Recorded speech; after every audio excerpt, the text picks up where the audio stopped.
Hi friends, TORQ RE-storers പുതിയൊരു എപ്പിസോഡിലേക്ക് എല്ലാവർക്കും സ്വാഗതം. അപ്പോൾ ഇന്ന് നമ്മൾ ഈ ഓൾഡ് മോഡൽ 500cc ബുള്ളറ്റിൻ്റെ റീസ്റ്റോറേഷൻ സ്റ്റാർട്ട് ചെയ്യുകയാണ്. കഴിഞ്ഞ വീഡിയോയിൽ നമ്മളിതിൻ്റെ കോൾഡ് സ്റ്റാർട്ടിങ് എടുത്തിരുന്നു. ഒരു 3 വർഷത്തിൽ കൂടുതൽ വെറുതെ ഇരുന്ന് പോയൊരു വണ്ടിയായിരുന്നു ഇത്. നമ്മൾ കോൾഡ് സ്റ്റാർട്ടിങ് എല്ലാം ചെയ്തു. അതിനുശേഷം നമ്മളിനി ഇതിൻ്റെ റീസ്റ്റോറേഷനിലേക്ക് കിടക്കുകയാണ്. എല്ലാ പാർട്സും നമ്മൾ അഴിച്ച് ഡിസംബിൾ ചെയ്യുന്നൊരു വീഡിയോ ആണ് ഈ എപ്പിസോഡിൽ പ്ലാൻ ചെയ്തിരിക്കുന്നത്. അപ്പോൾ അതിനകത്ത് സിമ്പിളായിട്ടുള്ള എല്ലാ കമ്പോണൻസും ഫാസ്റ്റ് ഫോർവേഡായിട്ട് അഴിക്കുന്നത് കാണിക്കാം. അത് കഴിഞ്ഞിട്ട് എഞ്ചിന് അതിൻ്റെയുള്ള മെയിനായിട്ടുള്ള ക്രിട്ടിക്കൽ കമ്പോണൻസ് അതൊക്കെ അഴിക്കുമ്പോൾ അതിനെപ്പറ്റിയുള്ള ഡീറ്റെയിൽ ആയിട്ട് എക്സ്പ്ലനേഷൻസും അതിൻ്റെ പ്രവർത്തന രീതികൾ എങ്ങനെയാണെന്നും അങ്ങനെയുള്ള കാര്യങ്ങളൊക്കെ ഉൾപ്പെടുത്താൻ ശ്രമിക്കാം. പിന്നെ കുറച്ച് ഡിലേ വന്നു കഴിഞ്ഞ വീഡിയോ കഴിഞ്ഞിട്ട്. കാരണം വെച്ചാൽ നമുക്ക് ഈ കമ്പനിക്ക് അകത്ത് നമുക്ക് ബുള്ളറ്റ് വെക്കാനുള്ള സ്പേസും ലിമിറ്റേഷൻസ് ഉണ്ടായിരുന്നു. അപ്പോൾ അതുകൊണ്ട് ഞങ്ങളൊരു ഫ്ലോർ എക്സ്റ്റെൻഡ് ചെയ്ത് പുറത്തേക്ക് ഒരു ഷെഡൊക്കെ സെറ്റ് ചെയ്തിട്ടാണ് ഇപ്പോൾ നമ്മളത് സ്റ്റാർട്ട് ചെയ്തത്. അതുകൊണ്ട് കുറച്ച് ഡിലേ വന്നിരുന്നു. അപ്പോൾ ഇനി അങ്ങോട്ടേക്ക് ഇതിൻ്റെ ഓരോ പാർട്സും റീസ്റ്റോർ ചെയ്യുന്ന വീഡിയോസും എൻജിൻ വർക്കും ലേത്തിൽ അതിൻ്റെ വർക്കുകളും അങ്ങനെ എല്ലാ കാര്യങ്ങളും ഉൾപ്പെടുത്താൻ ശ്രമിക്കാം. അപ്പോൾ ഈ ചാനൽ നിങ്ങൾക്ക് ഇഷ്ടപ്പെടുന്നുണ്ടെന്നുണ്ടെങ്കിൽ നിങ്ങൾ സബ്സ്ക്രൈബ് ചെയ്യുക, വീഡിയോസ് എല്ലാം ഷെയർ ചെയ്യുക, ലൈക്ക് ചെയ്യുക, കമൻറ്റ് ചെയ്യുക. പിന്നെ നമ്മുടെ ഫേസ്ബുക്കിൽ നമ്മുടെ ഒരു ബുള്ളറ്റിൻ്റെ ഒരു ഗ്രൂപ്പ് നടക്കുന്നുണ്ട്. ബുള്ളറ്റ് ട്രൂപ്പേഴ്സ് എന്നാണ് അതിൻ്റെ പേര്. അതിനകത്ത് നമ്മൾ ഇതുപോലെ ഷോർട്ട് വീഡിയോസും അങ്ങനെയുള്ള വീഡിയോസൊക്കെ മിക്കവാറും അടുത്തടുത്ത ദിവസങ്ങളിലൊക്കെ നമ്മൾ അതിനകത്ത് അപ്ലോഡ് ചെയ്യുന്നുണ്ട്. അപ്പോൾ അതിനകത്ത് കൂടുതൽ ടെക്നിക്കലായിട്ട് ഡിസ്കഷൻസാണ് നമ്മൾ ഫോക്കസ് ചെയ്യുന്നത്. അപ്പോൾ ഫേസ്ബുക്കിലെ ആ ഗ്രൂപ്പും ബുള്ളറ്റ് ട്രൂപ്പേഴ്സ് എന്നുള്ള ഗ്രൂപ്പും എല്ലാവരും സപ്പോർട്ട് ചെയ്യുക. പിന്നെ നമുക്ക് മിക്കാർബിൻ്റെ ഡീലർഷിപ്പ് ഉണ്ട്. കാർബറേറ്ററുകൾ ആവശ്യമുള്ളവർക്ക് കാർബറേറ്റർ ബന്ധപ്പെട്ട് കഴിഞ്ഞാൽ അയച്ചു തരാൻ പറ്റും. അപ്പോൾ വീഡിയോ എല്ലാവർക്കും ഇഷ്ടപ്പെടുമെന്ന് വിചാരിക്കുന്നു. ഓക്കെ.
നമുക്ക് ഈ ഓൾട്ടർനേറ്ററിൻ്റെ കോയിൽ അടിച്ചെടുക്കാം.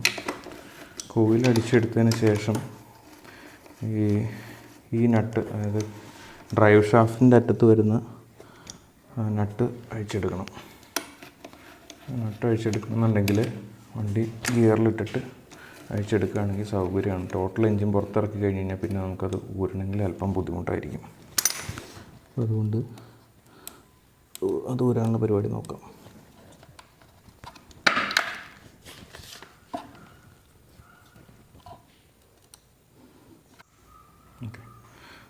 ഗിയറിലിട്ടിട്ട് ബ്രേക്ക് പിടിക്കണം. ബ്രേക്ക് പിടിച്ചിട്ട് ഇത് പതുക്കെ അഴിച്ചെടുക്കാൻ നോക്കാം.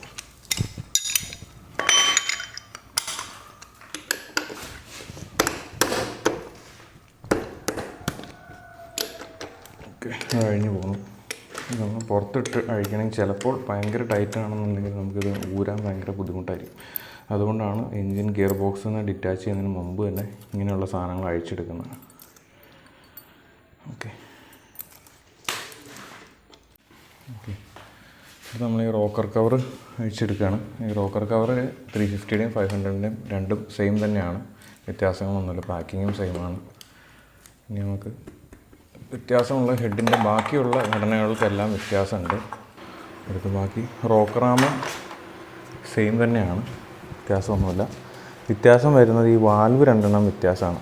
വാൽവ് രണ്ടെണ്ണത്തിന് സ്റ്റെം ഡയമീറ്റർ സെയിം ആയിരിക്കും, പക്ഷേ വാൽവിൻ്റെ പോപ്പറ്റിൻ്റെ ഏരിയ വ്യത്യാസം ഉണ്ടാവും, ലെങ്ത്തിനും വ്യത്യാസം ഉണ്ടാവും. അതാണ് 500cc സിലിണ്ടർ ഹെഡിൻ്റെ വ്യത്യാസം. പിന്നെ ഈ സിലിണ്ടർ ഹെഡിൻ്റെ ടോട്ടൽ ഷേപ്പ് നോക്കുകയാണെങ്കിൽ ഇവിടുത്തെ ഫിൻസ് കുറച്ച് എക്സ്റ്റെൻഡഡ് ഫിൻസ് ആയിരിക്കും.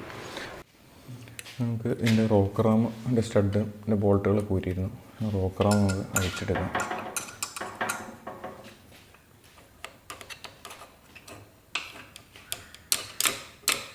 നമ്മുടെ MSPയുടെ സാധാ റോക്കറാം തന്നെയാണ്.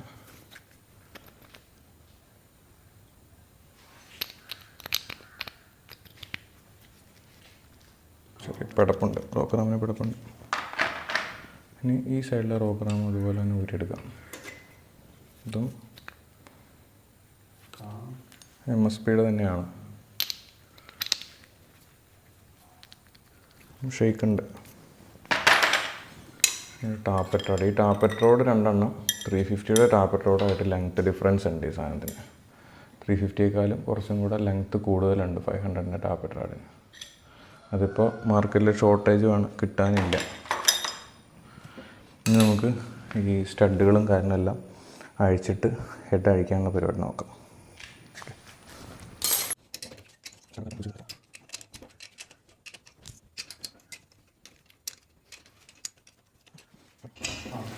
അപ്പോൾ ഹെഡിൻ്റെ സ്റ്റഡുകളും നട്ടുകളും ഒക്കെ നമ്മൾ ഊരിയെടുത്തു.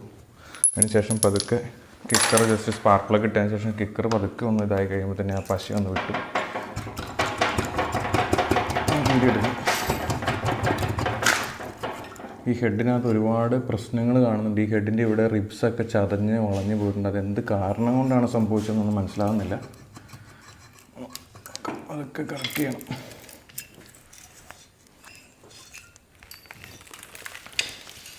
ഇതാണ് 500ൻ്റെ ഹെഡിൻ്റെ ഇൻ്റേണൽ കണ്ടോ. 350യേക്കാളും ഒരുപാട് ഡയമീറ്റർ കൂടുതലുണ്ടാവും. ഡയമീറ്റർ കൂടുന്നുണ്ട്. വാൽവ് വലിയ വീതി കൂടിയ വാൽവാണ്. ഇൻലെറ്റും എക്സോസ്റ്റും. സ്പാർക്ക് പ്ലഗ് ഇവിടെയാണ്. ഇത് ശരിക്കും പറഞ്ഞാൽ നീളമുള്ള സ്പാർക്ക് പ്ലഗ്ഗാണ് ഇതിന് വരേണ്ടത്. ഇതിപ്പോൾ ഇതിനകത്ത് കിടക്കുന്ന 350യുടെ പ്ലഗ്ഗാണ്. പിന്നെ ഇതിന് വന്നിട്ട് ഇതിൻ്റെ ഡയമീറ്റർ ബോർ, അതായത് പിസ്റ്റൻ്റെ സൈസ് ബോർ വന്നിട്ട് 84 mm ആണ് ബോർ വരുന്നത്. സ്ട്രോക്ക് 350യുടെ സ്ട്രോക്ക് തന്നെയാണ് 90 mm. 350യുടെ ആ ഒരു ബീറ്റിൻ്റെ ഒരു പെർഫെക്ഷനോ ക്വാളിറ്റിയോ നമുക്ക് 500cc എക്സ്പെക്റ്റ് ചെയ്യാൻ വഴിയില്ല. കാരണം എന്താണെന്ന് വെച്ചാൽ 350cc ഒരു ലോങ് സ്ട്രോക്ക് എഞ്ചിനാണ്. ലോങ് സ്ട്രോക്ക് എന്ന് പറയുമ്പോൾ അതിൻ്റെ ബോറ് 70 mm ആണ് 350യുടെ. സ്ട്രോക്ക് വന്നിട്ട് 90 mm ആണ്. അപ്പോൾ 70/90 L/D റേഷ്യോ പറയുമ്പോൾ 90/70 ആണ് പറയുക. ഇതിനകത്ത് വന്നിട്ട് L/D റേഷ്യോ പറയുമ്പോൾ 90/84 ആണ് വരിക. അപ്പോൾ ആ റേഷ്യോയിൽ ഒത്തിരി ഡിഫറൻസ് ഉണ്ട്. അപ്പോൾ അങ്ങനെ 350യുടെ റേഷ്യോ എന്ന് പറയുന്നത് ഒരു ഗോൾഡൻ പ്രപ്പോർഷനാണ്. അതുകൊണ്ടാണ് നമുക്ക് അതിന് ആ ഒരു ബീറ്റിൻ്റെ ക്വാളിറ്റിയും അതിൻ്റെ ആ ഒരു വണ്ടിയുടെ ഒരു എന്താ പറയുക, നമുക്ക് ഇഷ്ടപ്പെടുന്ന ഒരു സൗണ്ടാണ് അതിൻ്റെ. അതേസമയം 500ന് അത്രയും ആ ഒരു ടോണാലിറ്റി അല്ല വരുന്നത്. പക്ഷേ ഭയങ്കര പവറാണ്, വണ്ടിക്ക് ഭയങ്കര പവർഫുള്ളാണ്.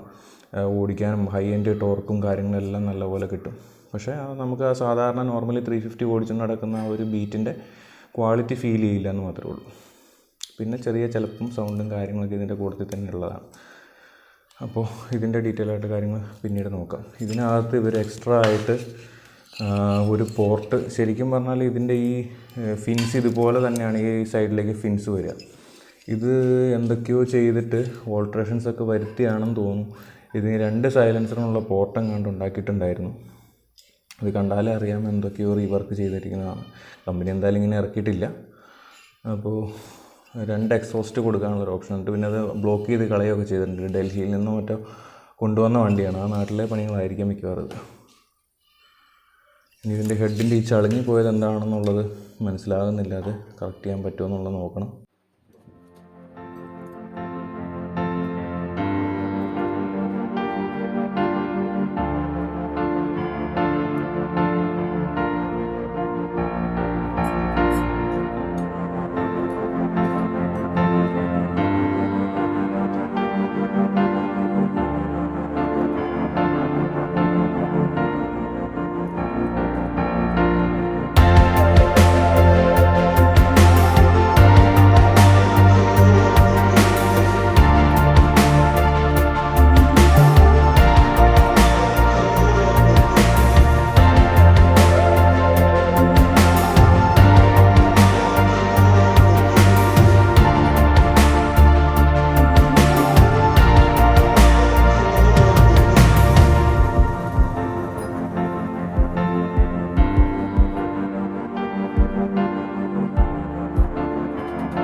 ഇതിൻ്റെ ഓയിൽ റിങ് ശ്രദ്ധിച്ചു. ഓയിൽ റിങ്ങിൻ്റെ ഇത്രയും ഭാഗം ഒടിഞ്ഞു പോയിട്ടുണ്ട്.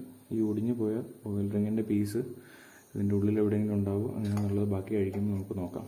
ഇത്രയും ഒരു ഇത് കംപ്ലൈൻറ്റ് മതി. ഇതിൻ്റെ ഓയിലിൻ്റെ സ്ക്രേപ്പിംഗ് കറക്റ്റ് ആവില്ല. ആണോ? പതുക്കെ പതുക്കെ നോക്കാം.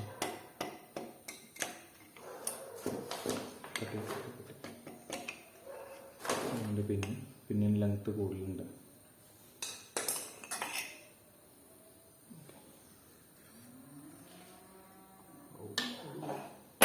ഈ ഡെൽക്കോയുടെ ഈ ഗിയറും ഊരി എടുക്കാനായിട്ട് പറ്റുന്നില്ല. അത് ടേപ്പർ ഫിറ്റാണ് ഇതിൻ്റെ ഉള്ളിൽ. അപ്പോൾ അത് ഊരി എടുക്കാൻ പറ്റാത്തതുകൊണ്ട് അതിന് വേണ്ടി ഒരു ടെമ്പററി ആയിട്ടൊരു പുള്ളർ ഉണ്ടാക്കിയതാണ്. ഈ പുള്ളറിൻ്റെ ഒരു സ്ക്രൂവിനകത്ത് ഇവിടെ സ്ക്രൂ ഡ്രൈവർ സ്ലോട്ട് കൊടുത്തിട്ടുണ്ട്. അതെന്തിനാണെന്നുള്ളത് വഴിയേ മനസ്സിലാവും. ഇങ്ങനെ കറക്റ്റായിട്ട് ഇങ്ങനെ കയറ്റി വയ്ക്കുക. ഇവിടെ നിന്ന് ഇങ്ങനെ കറക്കി പുറത്തേക്ക് ഇങ്ങനെ പതുക്കെ എടുക്കുക.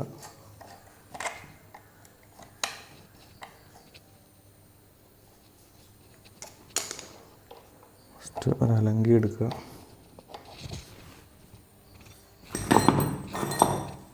ഈ സ്ക്രൂ ഡ്രൈവർ സ്ലോട്ടിൽ നിന്ന് ഈ സ്ക്രൂവിനെ ഇങ്ങോട്ടേക്ക് വലിച്ച് ചേർപ്പിക്കുക. ചേർപ്പിച്ച് കഴിയുമ്പോൾ അത് ഗിയറിൽ ടൈറ്റാവും. ടൈറ്റായതിന് ശേഷം ഈ അലങ്കി മെല്ലെ ചേർത്ത് മുറുക്കുക.